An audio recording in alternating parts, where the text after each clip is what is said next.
Good day. I am Mubarak Jami with CSMNEWS today.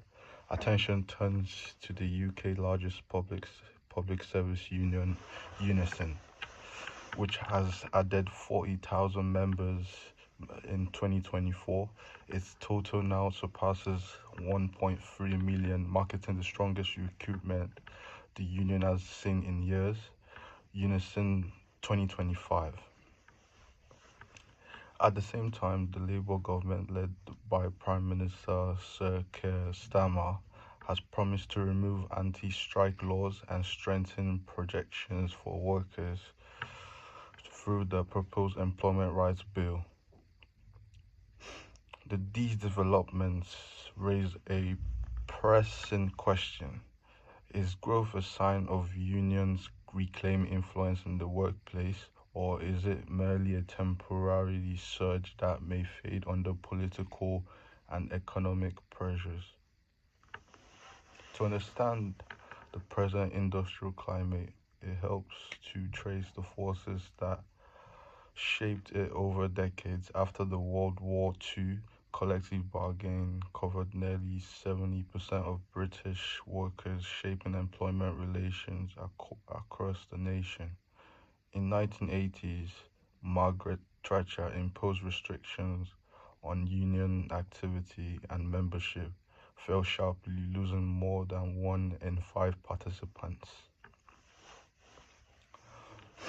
The new Labour era sought a middle ground, attempting to balance workers' protections with economic flexibility today under Prime Minister Keir Starmer. Discussions about union rights have regained prominence with plans to remove law limiting strikes. Recent industrial actions, including NHS education and rail strikes, have engaged over 32,000 UNISON members, turning debates over union influence into a matter of immediate national significance. Employee Relations describes how employers, workers, and representative organizations interact and how voice, fairness, and authority operates across the labor market. It covers collective bargaining, dispute resolution, workplace representation, statutory duties, and the spreading use of digital surveillance.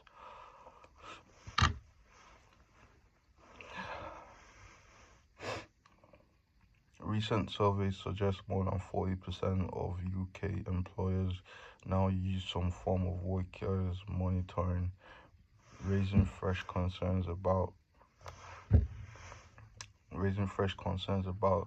fairness and autonomy, where wages stagnate and vacancies multiply. A structured approach to resolving disputes and improving communication becomes indispensable. Research indicates that effective employees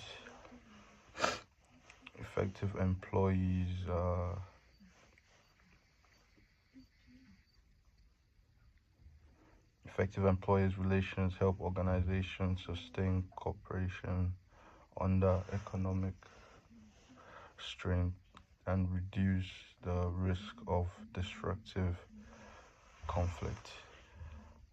At the same time, work is shifting. Gig platforms and precarious contracts encourage individual negotiation and union density in some sectors has fallen to under 2%, prompting debate over the continuing research of collective representation. Trade unions reject claims that collective